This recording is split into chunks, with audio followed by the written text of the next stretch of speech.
시청자 여러분 안녕하십니까? 네, 5월 3일 수요일 굿모닝 YTN 1부 시작합니다. 먼저 주요 뉴스 보고 오겠습니다. 주가 폭락 사태의 배우로 지목된 라더견 대표가 자신이 만든 투자업체의 사업 목적에서 투자자문 관련 내용을 삭제한 것으로 확인돼 사법 리스크를 회피하려는 의도가 아니냐는 지적이 나오고 있습니다. 라 대표가 주가 조작의 실질적인 이익 세력이라고 지목한 키움증권과 김익래 다우 키움 회장은 라 대표를 명예훼손 혐의로 고소했습니다. 12년 만에 일본 총리 방한을 앞두고 한일 안보실장이 오늘 만나 정상회담 의제와 국가안전보장회의, NSC 경제안보대화를 진행합니다. 대통령실은 이번 정상회담이 한일 셔틀 외교의 본격 가동이라고 설명했습니다. 민주당 전당대회 돈봉투 의혹을 받는 송영길 전 대표가 검찰에 자진 출석해 자신을 구속하라며 조사를 요구했지만 검찰의 거부로 불발됐습니다. 민주당은 오늘 의원총회를 열고 녹취록에 등장하는 윤관석, 이성만 의원의 거취를 논의할 예정이어서 계파 갈등으로 번질지 주목됩니다. 간호법 제정에 반대하는 의사와 간호조무사 등이 오늘 부분 파업에 들어갑니다. 간호법이 재검토되지 않으면 17일부터는 총파업을 하겠다고 예고했습니다. 이른바 먹튀 피해가 발생한 명품 구매 대행 카페 운영진이 내년까지 피해를 모두 보상하겠다고 밝혔습니다. 하지만 며칠 뒤에 도의적인 책임만 지겠다고 말을 바꾸더니 오히려 피해를 호소하는 회원의 글을 삭제하거나 강제 탈퇴 조치에 논란입니다. 오늘도 큰 일교차 속에 중부지방은 대체로 맑겠지만 제주도는 오후부터 비가 시작되겠습니다. 비는 내일 전국으로 확대되고 어린이날인 모레는 돌풍과 벼락을 동반한 요란한 비가 내리겠습니다. 네, 첫 소식입니다. 주가 폭락 사태의 배우로 지목이 된 라더견 투자자문업체 대표가 자신이 이끌던 업체의 사업 목적에서 투자 자문 등을 삭제했던 것으로 확인됐습니다. 라 대표가 3년 전부터 불법 투자 일임업을 진행하면서 금융당국 감시와 사법 리스크를 회피하려는 의도가 아니냐는 지적이 나옵니다. 윤성훈 기자의 단독 보도입니다. 라더견 대표는 지난 2016년 후안이라는 투자 자문 업체를 설립했습니다. 당시 선물 거래와 주식 채권 등의 투자 자문을 해주는 업체로 법인 등기상 사업 목적을 등록했습니다. 2016년, 7년에 제가 선물 투자하면서 제가 수익이 많이 난다는 걸 알고 본인들이 매매해서 수익이 안 나니까 그때 일부 받아본 적이 있었고요. 그다음에 주식으로는 한 2019년 한 여름 이후부터 2020년 3월 대표이사에서 물러난 뒤 같은 해 12월엔 법인 등기부 등본에 수상한 부분이 포착됐습니다. 금융 관련 서비스업과 주식, 선물, 채권, 투자 자문 서비스업을 아예 사업 목적에서 빼버린 사실이 확인됐습니다. 금융 관련 소프트웨어 등을 개발하고 제작, 판매하는 회사로 탈바꿈한 겁니다. 라 대표는 또 다른 투자업체인 R&K 투자 자문의 투자 자문업을 등록해 투자 사업에 나서면서 호환의 기존 사업 목적을 바꾼 것이라는 입장을 내놨습니다.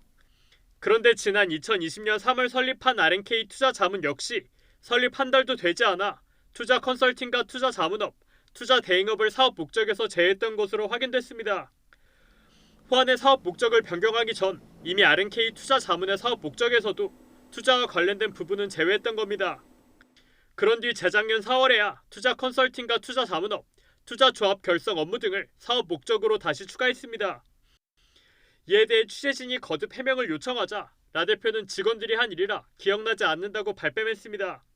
전문가들은 라 대표 일당이 투자자를 모집하고 투자에 나선 지난 2020년부터 이미 불법 투자 일임업에 나서면서 준비한 정황으로 보고 있습니다. 또 라 대표는 측근들을 대표로 내세우며 실질적으로 운영한 투자 자문 업체들의 이름을 수차례 바꾸고 폐업과 개업을 반복해왔습니다. 결국 그동안 금융당국 감시와 사법 리스크를 피하려는 의도였을 것이라는 지적이 나옵니다. 정관에서 제거하는 사항들은 많지는 않거든요. 그래서 제거한다는 것은 대외적으로 우리가 이런 사업을 안 하는 걸 보이기 싫어하는 거잖아요. 아무래도 금감원이나 감독당국 입장에서는 사업 목적에 그런 내용들이 빠져 있다 보면 대상에서 제거될 수가 있으니까. 검찰과 금융의 합동수사팀은 등기 목적 변경의 불법성 여부와 주가 조작 의혹의 관련성을 폭넓게 살펴볼 전망입니다. YTN 윤성훈입니다. 최근 주가 폭락의 배후로 키움증권 측을 지목했다가 고소를 당한 라더견 투자업체 대표는 오히려 시시비비를 가리겠다며 피해자라는 입장을 고수하고 있습니다. 라 대표에 투자했다가 큰 돈을 날렸다는 가수 임창정 씨는 투자를 권유하는 듯한 발언 영상이 공개돼 논란이 커지고 있습니다. 윤홍성 기자가 보도합니다. 금융당국과 합동수사팀을 꾸린 검찰은 주가 조작 의혹과 관련된 거래 내역 등 물증을 확보하는 데 주력해왔습니다. 지난주 주가 조작에 가담한 것으로 의심되는 골프업체 등을 압수수색했고 핵심 인물로 지목된 라더견 투자자문 대표 등 10여 명을 피의자로 입건해 수사하고 있습니다. 합동수사팀은 휴대전화 포렌식 등을 통해 미등록 투자 일임업은 물론 통정매매 정황을 밝히는 데 속도를 낼 전망입니다. 잘 못하시겠으면 우리한테 맡기세요. 자연스럽게 이렇게 된 거죠. 1인 매매를 하면 안 된다라는 것도 뭐 저는 알고 있었고 그건 뭐 당연히 불법이었고요. 검찰 수사와 별도로 주가 조작 의혹은 명예훼손 소송전으로 번지고 있습니다. 라 대표에게 주가 폭락 배후로 지목된 키움증권과 김익래 다우키움 회장은 라 대표를 명예훼손 혐의로 경찰에 고소했습니다. 키움 측은 김 회장의 주식 처분과 폭락 사태는 인과관계가 없다면서 라 대표가 허위 사실을 유포했다고 주장했습니다. 이에 라 대표는 YTN과의 통화에서 시시비비를 가릴 수 있게 됐다면서 고소해줘서 고맙다고 밝혔습니다. 본인이 피해자라는 입장을 굽히지 않은 겁니다. 여기에 자신도 피해자라고 주장했던 가수 임창정 씨가 라 대표에 대한 투자를 권유하는 듯한 영상까지 공개돼 논란이 커지고 있습니다. 지난해 말 투자자 모임에 임 씨가 직접 참석해 라 대표가 종교라며 능력을 치켜세우거나 근데 돈을 맡겨. 이게 종교야. 너 잘하고 있어. 왜냐면 내 돈을 가져가 맞아요. 한 달 만에 단기간 수익이 날 것으로 확신을 심는 듯한 발언도 나옵니다. 너 다음 달 말까지 한 달 딱 줄 거야. 수익률 원하는 만큼 안 주면 이거 다 내가 다 해결시킬 거야. 맞아 안 맞아? 임 씨 측은 당시 모임 분위기를 띄우기 위해 오해될 만한 발언을 한 건 사실이지만 투자를 부추긴 건 아니라고 선을 그었습니다. YTN 윤웅성입니다. 기시다 후미오 일본 총리가 오는 7일 1박 2일의 일정으로 우리나라를 실무 방문합니다. 12년 만에 이루어지는 일본 총리의 양자 방한인데 대통령실은 한일 셔틀 외교의 본격 가동이라고 설명했습니다. 박서경 기자입니다. 지난 3월 일본에서 열린 한일 정상회담. 양국 정상은 서로 상대국을 오가는 셔틀 외교 복원에 합의했습니다. 형식에 구애받지 않고 필요하면 수시로 만나는 셔틀 외교를 통해 적극적으로 소통하고 협력해 나아갈 것입니다. 이에 따라 기시다 총리가 오는 7일부터 1박 2일 방한합니다. 윤 대통령 방일에 대한 답방으로 셔틀 외교 재가동의 시작을 알리는 겁니다. 일본 총리가 한국을 찾는 건 양자 방문으로만 봤을 때 지난 2011년 10월 노다 요시히코 총리의 서울 방문 이후 12년 만입니다. 애초 기시다 총리는 이달 중순 G7 정상회의 이후인 여름쯤 방한할 거로 예상됐는데 일정을 훨씬 앞당겼습니다. 한일 한미로 이어지는 큰 그림을 통해 윤 대통령이 전반적으로 외교 주도권을 잡았다는 게 대통령실 관계자의 해석입니다. 아키바 다케오 일본 국가안전보장국장은 1박 2일로 방한해 조태용 국가안보실장과 예비회담을 열고 정상회담 의제 등을 의논합니다. 두 정상이 마주 앉을 테이블에선 안보와 경제협력, 한일 관계, 대북 대응이 논의될 거로 예상됩니다. 지난 방일에서 2차에 걸쳐 이뤄졌던 친교 시간, 대통령실 역시 그에 걸맞은 시간을 준비할 방침이라고 전했습니다.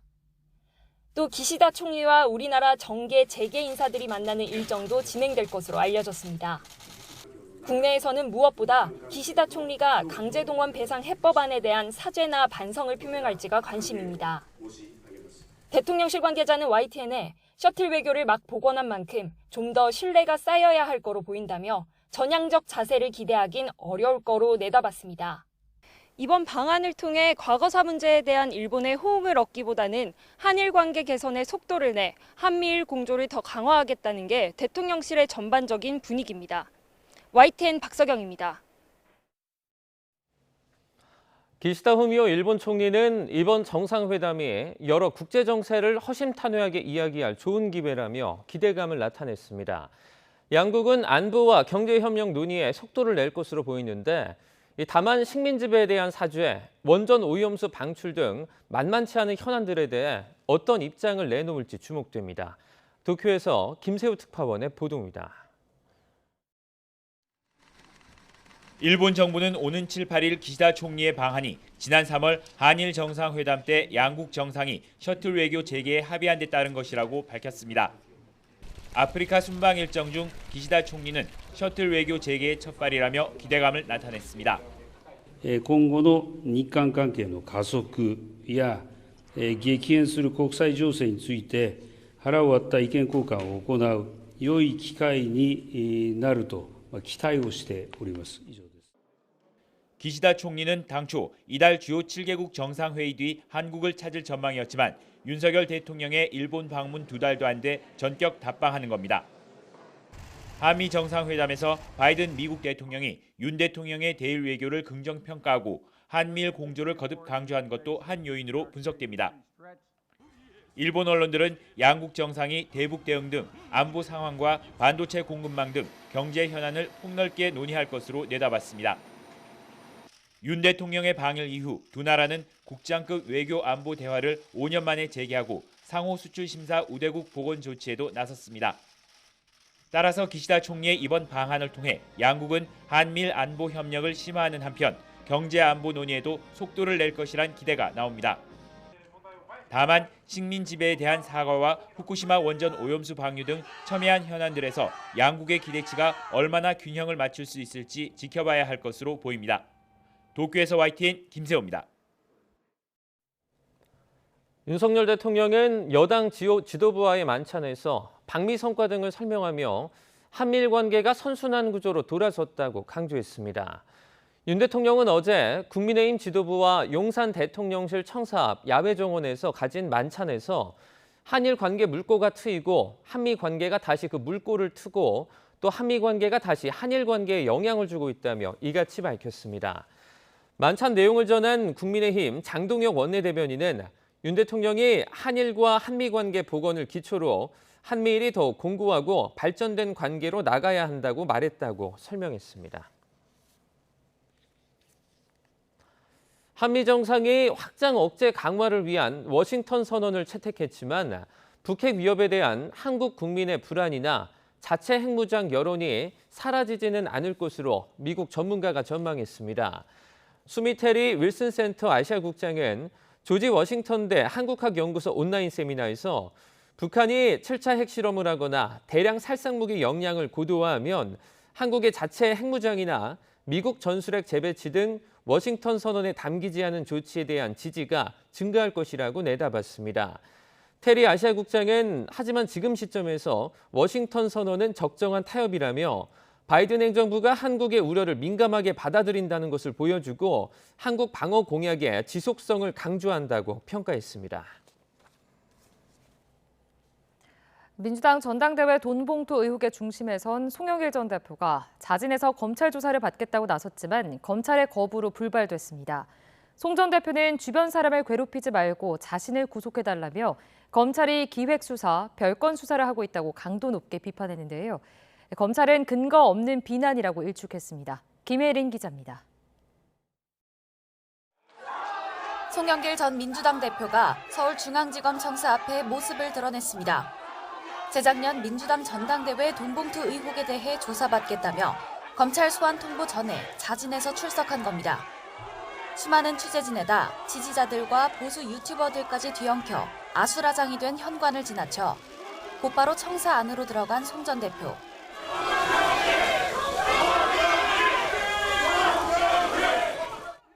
출입 신청을 시도했지만 담당 부장검사조차 전화를 받지 않으면서 계획했던 조사는 불발됐습니다. 10여 분 만에 발길을 돌린 송 전 대표는 미리 준비해온 4,000자 분량의 입장문을 읊으며 검찰 수사를 맹비난했습니다. 인생털이 먼지털이식 별건 수사로 주변 사람들을 괴롭히고 인격살인을 하는 잔인한 검찰 수사 형태는 반복되어서는 안 된다고 생각합니다. 왜 검찰 수사를 하면 자살하는 사람들이 속출하겠습니까? 윤석열 정부를 직접 겨냥하기도 했습니다. 대통령과 법무장관까지 이 사건 피의 사실을 기정사실화하는 발언을 남발하고 있습니다. 윤석열 집권 1년 내내 전 정권의 야당 기획 수사만 하다 세월이 가고 있습니다. 그러면서 정치 수사, 별건 수사로 주변 사람들을 괴롭히지 말고 자신을 구속해달라고 목소리를 높였습니다. 저희 주변 사람들에 대한 비겁한 협박, 별건 수사를 중단할 것을 강력하게 촉구하는 바입니다. 주변 사람 대신 저 송영길을 구속시켜 주시기를 바랍니다. 송 전 대표의 셀프 출석 발표에 대해 이미 조사 불가 방침을 공연히 밝혔던 검찰도 완강했습니다. 검찰 관계자는 송 전 대표의 주장이 근거 없는 원색적인 비난이라고 일축했습니다. 수사의 단초가 된 이정근 전 부총장의 녹음 파일도 적법한 절차를 거쳐 증거 능력에 문제가 전혀 없는 상태라며 새로운 증거를 발견했는데 수사하지 않으면 오히려 직무유기라고 맞받아쳤습니다. 검찰은 계획했던 일정대로 수사를 진행한 뒤 필요한 때가 되면 송 전 대표에게 출석을 요구한다는 방침입니다. 송 전 대표 역시 검찰이 정식으로 부르면 소환에 응하겠다는 의사를 밝혀 최소 한 차례 이상은 다시 검찰청 포토라인에 서게 될 전망입니다. YTN 김혜린입니다. 송영길 전 대표는 제기된 혐의 대부분을 사실상 부인했습니다.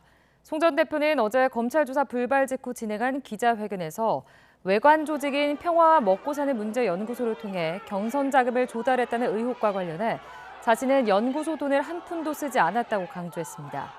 또 송 전 대표가 직접 돈 봉투를 뿌린 정황이 담긴 강래구 한국감사협회장의 녹취에 대해서도 강 전 회장의 구속영장이 기각되지 않았느냐고 되물으며 신빙성을 다투겠다고 예고했습니다. 다만 제기된 돈 봉투 의혹 전반에 대해선 후보였던 자신이 경선 당시 모르는 상황이 있을 수 있다고 여지를 남기며 향후 수사와 재판 과정에서 내용을 다투겠다고 덧붙였습니다. 송영길 전 대표가 이번 수사를 정치적 목적의 별건 수사로 규정한 데 대해 검찰은 부적절하다는 반응을 보였습니다. 서울중앙지검 관계자는 YTN과의 통화에서 검찰은 전당대회 돈봉투 의혹 수사 과정에서 새로운 수사 단서가 확인돼 적법한 절차에 따라 추가 압수수색 등에 나선 것이라고 설명했습니다. 이어 송 전 대표는 이번 의혹에 대해 사과하면서 주변 사람들을 괴롭히지 말고 자신을 구속해달라고 말했지만 그래서 구체적으로 무엇을 잘못했다는 것인지는 밝히지 않아 앞뒤가 맞지 않는다고 지적했습니다. 그러면서 검찰은 송 전 대표 주장에 공식적으로 대응하지 않고 오로지 증거와 법리에 따라 실체적 진실을 규명하는 데 최선을 다하겠다고 덧붙였습니다.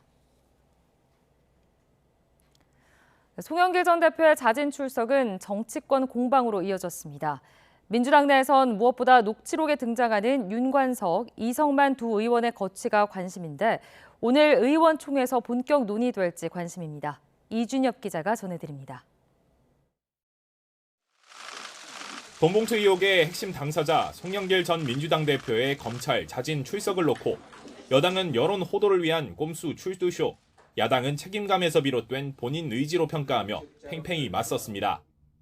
송 전 대표가 지금 할 일은 위장 탈당쇼, 꼼수 출두쇼가 아니라 돈봉투 의원들과 함께 솔직하게 모든 진상을 밝히고 국민 앞에 사죄하는 것임을 명심하시기 바랍니다.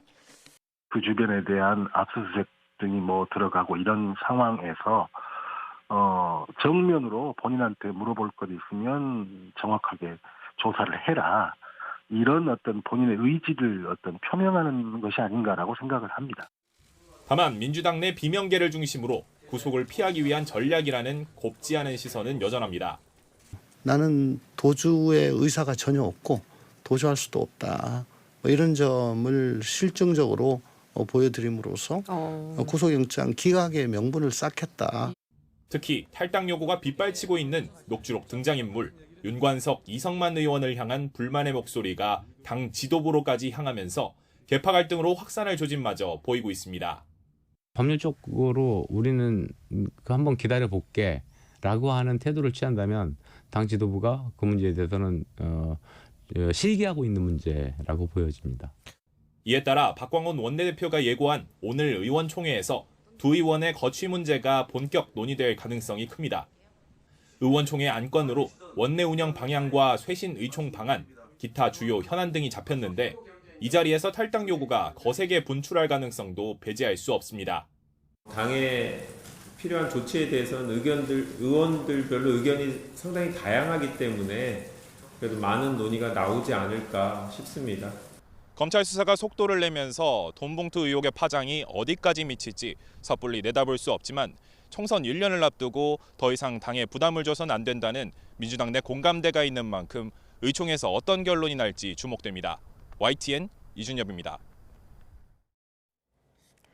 이진복 대통령실 정무수석이 국민의힘 태영호 최고위원에게 총선 공천을 거론하면서 한일 관계 옹호 발언을 요청했다는 녹취록이 공개되자 여권에서는 반박과 비판이 동시에 나왔습니다.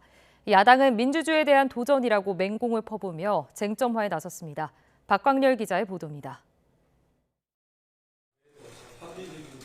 이진복 정무수석이 자신에게 공천 문제를 거론하며 한일 관계 옹호 발언을 요청했다는 국민의힘 태영호 최고위원 녹취록 보도에 당사자들은 즉각 부인하고 나섰습니다.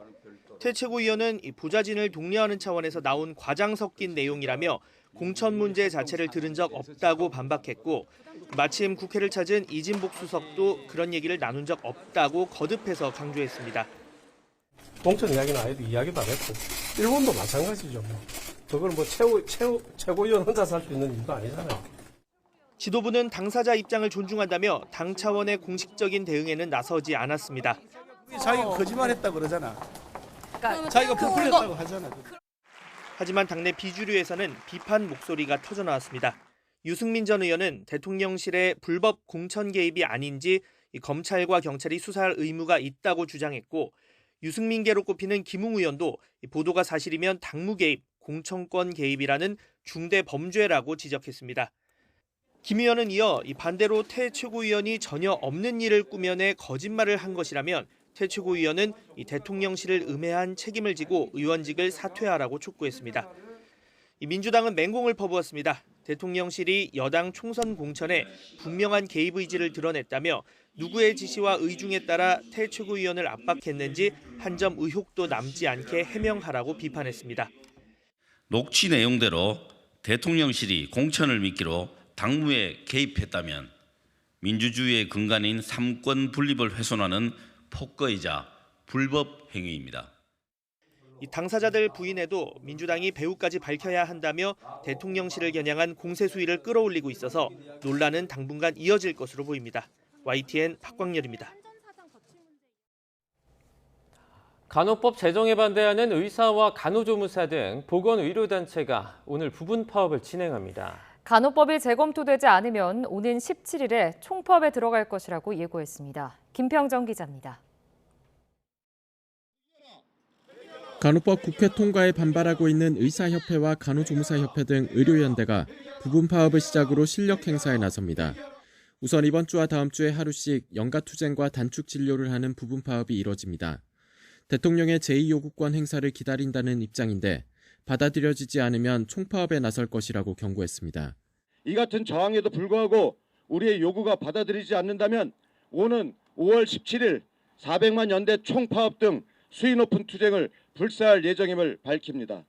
다만 이번 부분 파업은 간호조무사들이 연차를 내는 형식으로 이뤄질 예정이어서 진료 차질이 크지는 않을 것으로 보입니다. 의사들의 참여도 적극 독려한다는 계획이지만 아예 문을 닫는 병원은 많지 않을 전망입니다. 의료연대도 환자의 불편을 최소화하기 위해 의료기관마다 부분 파업 시간과 형태를 자율적으로 적용한다는 방침입니다. 그러나 총파업까지 간다면 대학병원의 교수와 전공의를 포함해 거의 모든 직역의 참여를 끌어내겠다고 강조했습니다.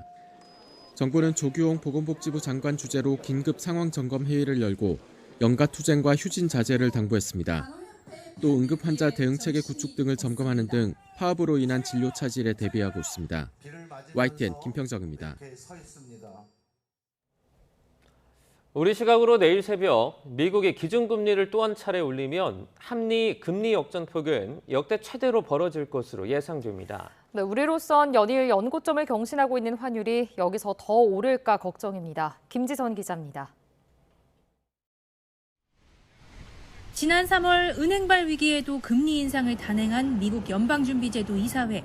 또다시 인상카드를 꺼낼 거란 관측 속에 이번이 마지막일 수도 있다는 메시지가 나올지가 관건입니다. 미국의 소비와 고용 지표는 여전히 탄탄하지만 은행 파산 여파로 고금리에 대한 부담은 한층 커졌기 때문입니다. 금리는 인상할 거로 보고 있는데 이제 아마 파월 의장이 무슨 얘기를 할 거냐가 중요할 것 같아요. 지금 최근에 또 은행 얘기 나오면서 약간 그 경기도 나빠지고 해서 좀 완화적인 멘트를 한다면 달러는 좀 약해질 것 같고. 예상대로 금리를 올리면 현재 1.5%포인트인 한미 금리 역전폭은 역대 최대치로 벌어지게 됩니다. 더 높은 금리를 찾아 외국 자금이 급격히 빠져나갈 수 있고 그럴 경우 원화 가치는 더 떨어질 수 있는 겁니다. 여기에 파월 의장이 여전히 매파적 발언을 쏟아낸다면 달러 가치 상승을 부추겨 가뜩이나 오르는 환율에 기름을 부을 수 있습니다. 원달러 환율은 최근 연고점을 경신하며 1,340원대까지 뛰었습니다. 반면 이미 금리 역전이 9달 넘게 이어지고 있지만 외국 자본이 빠져나가는 정황이 없어 환율이 급등할 가능성은 크지 않다는 분석도 나옵니다. 급격하게 외국인 투자 자금이 유출이 돼가지고 환율이 1,400원대를 돌파하고 이러지는 않을 것으로 보이거든요. 우리나라 아직도 순대외 채권국이고 외환 보유고도 충분해가지고 단기적으로 환율이 급등하는 것을 방어할 수가 있거든요. 앞서 2번 연속 기준금리를 동결한 한국은행은 이번 달 금리 추가 인상 가능성을 배제하지 않고 미국 연준의 통화 정책을 주시하겠다고 밝혔습니다. YTN 김지선입니다. 네이버 최대 규모의 명품 구매 대행 사이트에서 이른바 먹튀 피해가 연달아 발생했다는 소식 전해드렸는데요. 네, 카페 운영진 측은 도의적인 책임을 지겠다면서도 피해를 호소하는 구매자들의 게시글을 삭제하거나 강제 탈퇴 조치까지 시키면서 논란을 키웠습니다. 김다현 기자입니다. 네이버 1위 명품 구매 대행 카페에서 연달아 발생한 이른바 먹튀 피해. YTN 보도로 알려진 두 번째 사례의 경우 돈만 내고 상품을 못 받았다고 호소하는 피해자가 300여 명, 피해 금액은 2억 6천여만 원으로 추정됩니다. 카페 운영진을 향해 사태의 책임을 지고 물러나라는 요구도 제기됐는데 이에 대해 운영진은 내년까지 피해를 모두 보상하겠다고 밝혔습니다. 그러면서 보상금을 마련하려면 카페가 원활히 돌아가야 한다고 주장했습니다. 이렇게 큰 사건이 터졌는데 카페 측에서 계속 다른 셀러들이 판매글을 올리더라. 이거는 좀 아니지 않냐라고 문의를 드렸을 때 카페가 운영이 돼야지 본인이 변제할 수 있는 수익이 난다고 얘기를 해주셨어요. 하지만 불과 며칠 뒤 운영진은 변호사 선임비 지원 등 도의적 책임만 질 수 있다며 피해 금액을 변제하겠다고 약속한 적은 없다고 선을 그었습니다. 여기에 화가 나 불만글을 올렸더니 일일이 삭제됐고 일부 회원은 영업방해 등을 이유로 강제 탈퇴까지 당했다는 게 피해자들의 주장입니다. 문의를 드리는 글이나 에 대한 내용을 공지를 원하는 글을 회원들이 작성을 하면 그 카페 자체에서 강퇴를 당하시던가 글이 삭제되던가. 게다가 평소 보증보험에 가입돼 있으니 안심해도 된다며 거래를 독려해오던 운영진이 사실은 계약을 갱신하지 않아 보험이 만료돼 있었다고 뒤늦게 인정하기도 했습니다. 해명을 듣기 위해 카페 운영진 측과 연락을 시도했지만 닿지 않았습니다. 운영진이 보증보험이나 보증된 셀러 등을 여러 차례 내세우며 신뢰감을 줬던 만큼 관리감독 소홀에 대한 책임을 물을 수 있다는 지적이 나옵니다. 사람들의 신뢰를 보증할 수 있는 문구들을 게시해서 그거를 믿고선 지금 이렇게 거래가 전개가 됐기 때문에 운영자한테 충분히 책임을 물을 수도 있는 상황으로 보여요. 다만 운영자가 사기 행위에 의도적으로 가담한 게 아니라면 민사상 책임을 묻기 어렵다는 의견도 있습니다. 결국 피해를 막으려면 해당 사이트가 사기 등 범죄에 연루됐던 적은 없는지, 약관이 지나치게 불리하게 돼 있지는 않은지를 소비자가 직접 확인해야 하는 상황. 소비자를 보호할 더 강도 높은 장치가 필요해 보입니다. YTN 김다현입니다. 길거리에서 모르는 여성을 뒤따라가 추행한 50대 남성이 인근 가게 주인의 신고로 경찰에 붙잡혔습니다. 인천 부평경찰서는 50대 남성 A씨를 강제추행 혐의로 조사하고 있다고 밝혔습니다. A씨는 그제 저녁 8시 40분쯤 인천시 부평구 길거리에서 여성의 신체 일부를 한 차례 만진 혐의를 받습니다. A씨는 범행 현장을 목격한 인근 가게 주인 신고를 받고 출동한 경찰에 붙잡혔습니다. 경찰은 피해자 신원이 확인되는 대로 A씨를 상대로 추가 조사를 진행할 계획입니다. 어젯밤 11시 20분쯤 서울 종로구에 있는 근린생활시설 안 주물 작업장에서 불이 나 2시간 만에 모두 꺼졌습니다. 불이 나자 건물에 있던 주민 5명이 스스로 대피해 인명피해는 없었지만 건물 일부와 내부 집기가 불에 타면서 6천만 원이 넘는 재산 피해가 났습니다. 경찰과 소방은 주물 작업장에 있는 전기로에서 처음 불이 시작된 것으로 보고 정확한 화재 원인을 조사하고 있습니다.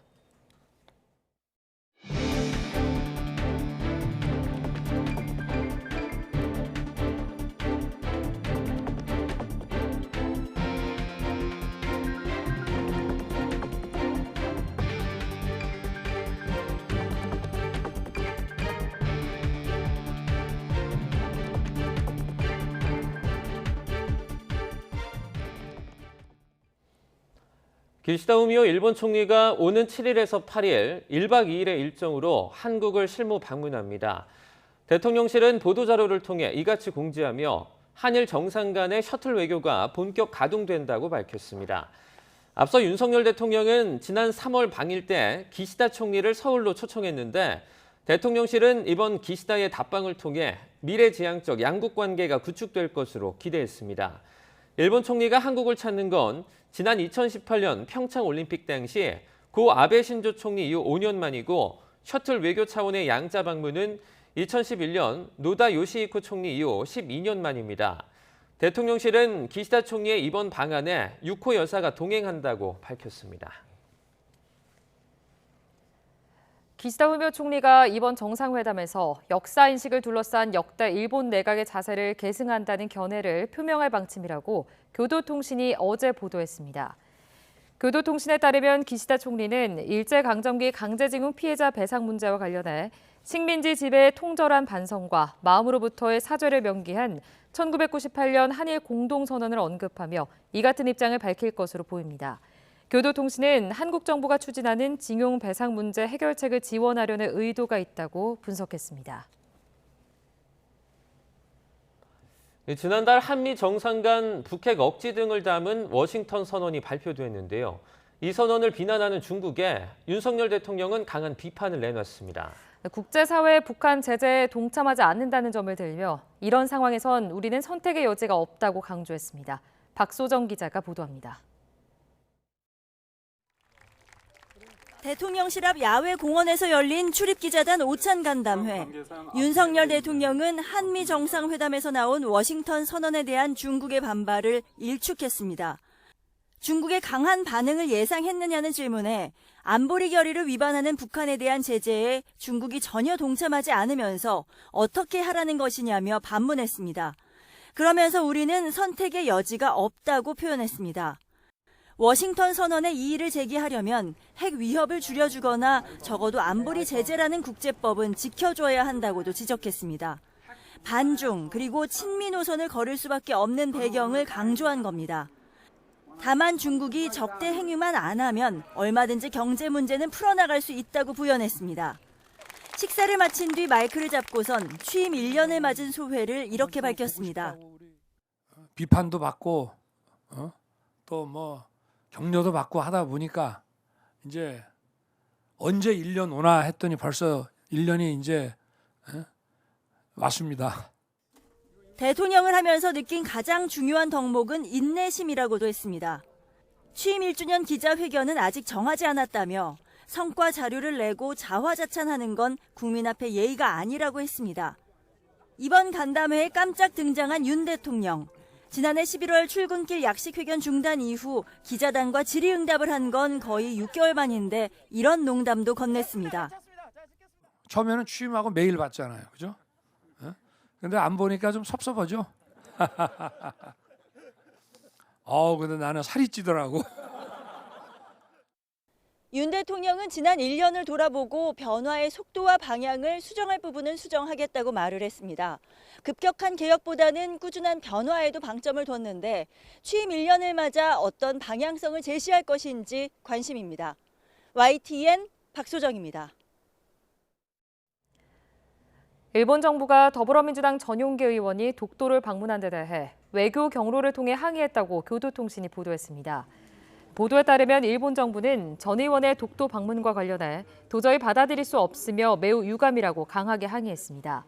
일본 정부는 2021년 당시 야당이었던 국민의힘 국회의원이 독도를 상륙했을 당시에도 외교 경로를 통해 항의하고 재발 방지를 요구했습니다.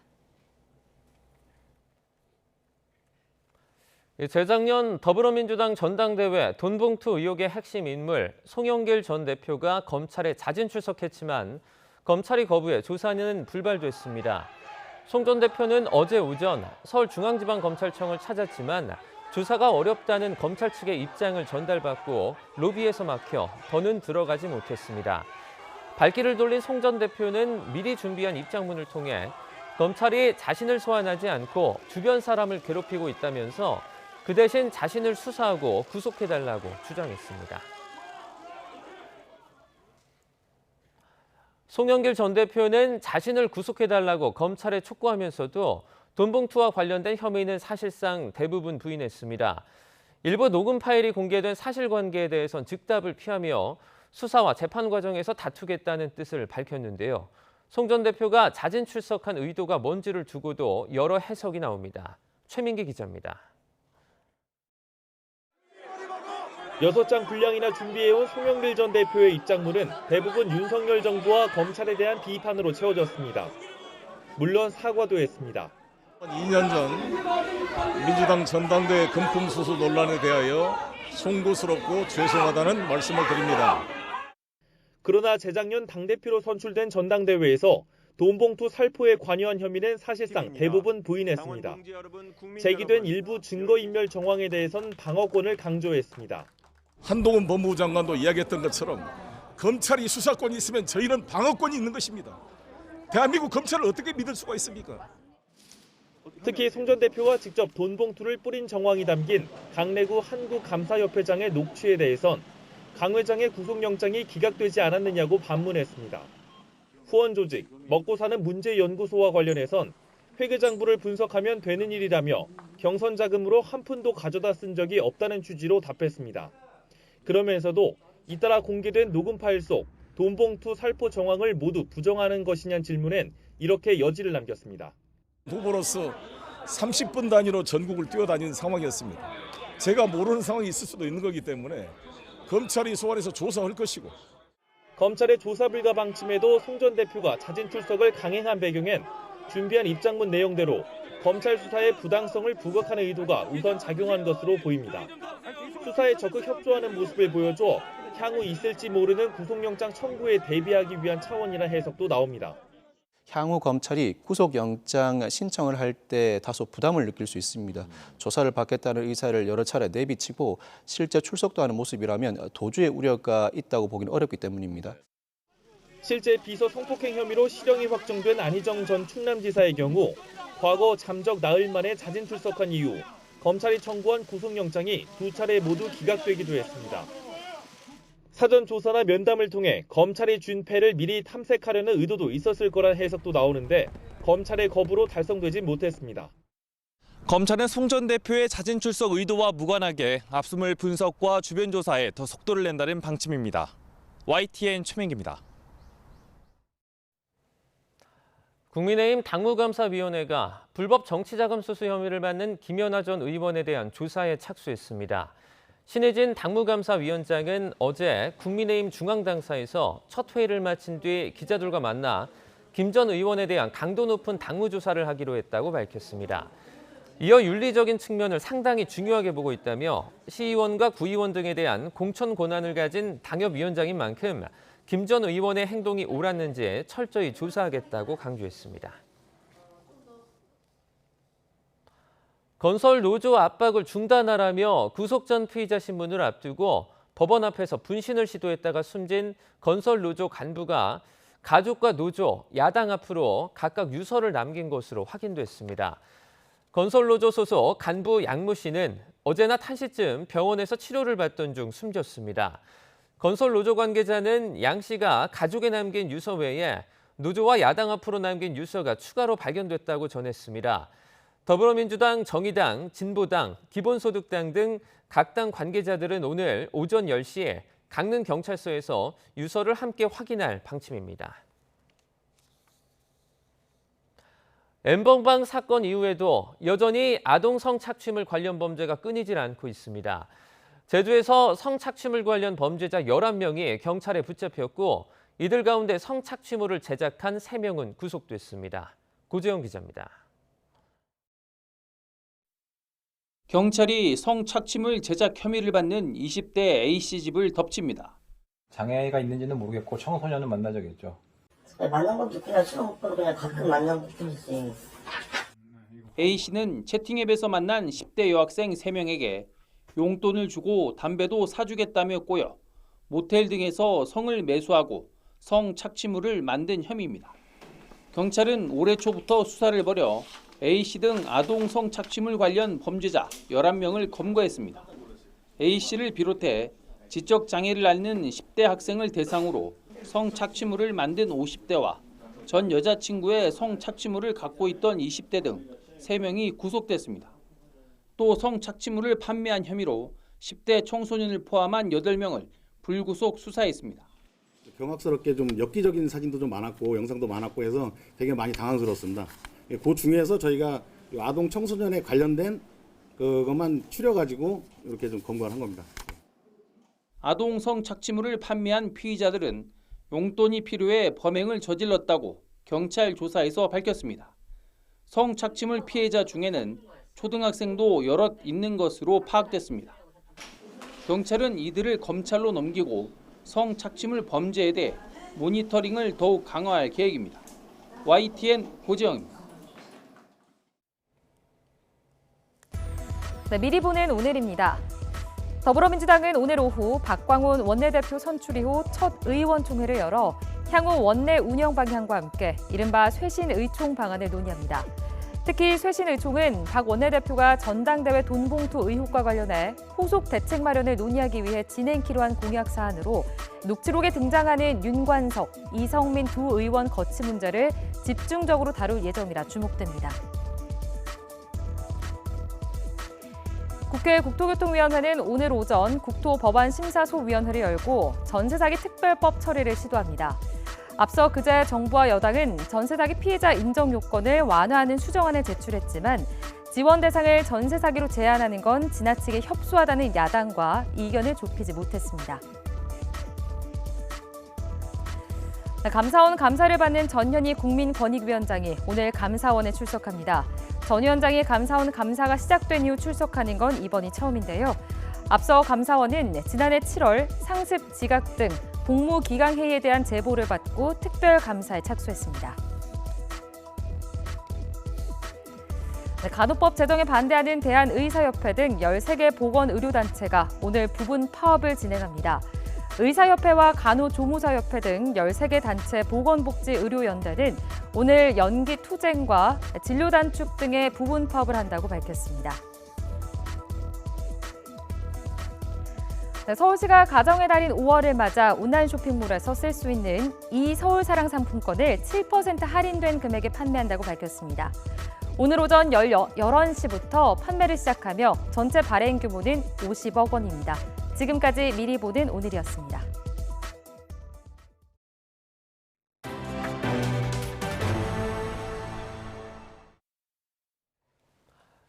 수단 정부군과 준군사 조직인 신속지원군이 7일간의 휴전에 합의했다고 발표했습니다.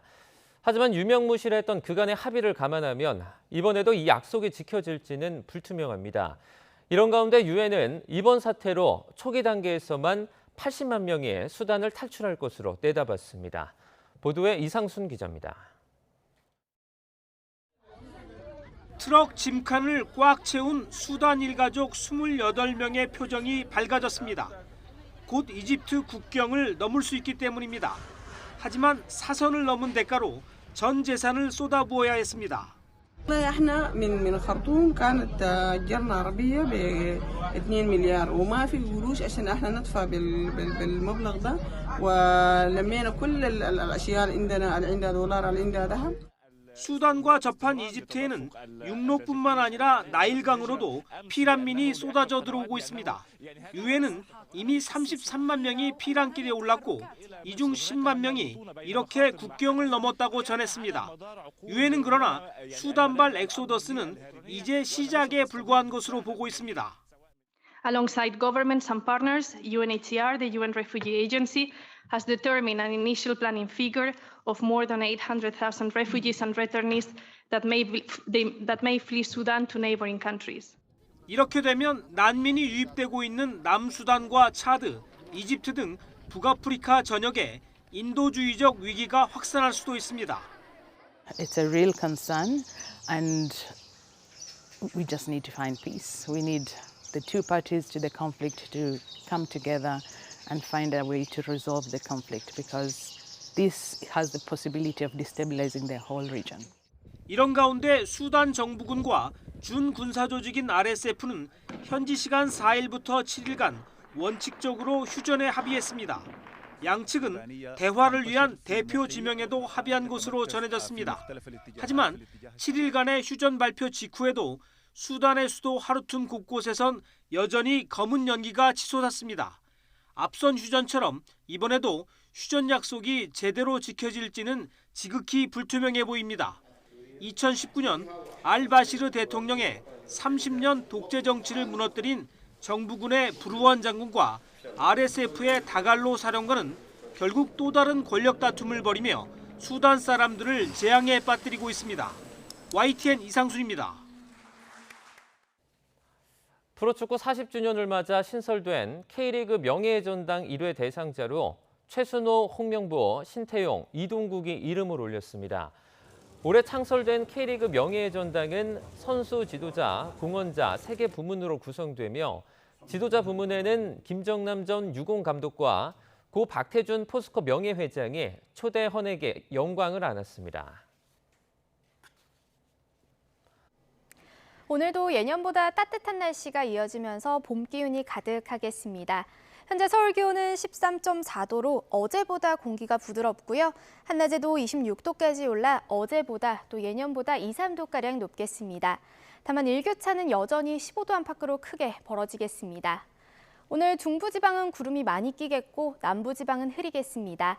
제주도는 오후부터, 전남 해안은 밤부터 비가 내리겠습니다. 동쪽 지방은 대기가 계속 건조하겠습니다. 현재 기온 살펴보겠습니다. 서울 13.4도, 대전 12.1도, 부산 14.2도 보이고 있습니다.